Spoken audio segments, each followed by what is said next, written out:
This is Mukhtar Abubakar. He's the head of the orphan center in Afkoye, Nahrain, Jamia Khairia. Mukhtar, how many children do you have in the center? We have 415 orphans. Yes. Are they hablo iyo wiilal ba mise waa wiilal kaliya? Hablo iyo wiilal. They are both boys and girls. Yes. And so iskuuladoodu waa kalaasyadayba u dhaxeeyaan. Class 1 ilaa iyo form 1. Yeah, the students are from class 1 primary school and to form 1 secondary school. Yes.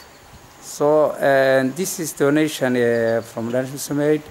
We are all the way from Hargeisa to help your center. Yes. So thank you very much for receiving the goods from us. Okay, thank you very much. Okay. Yes. Okay.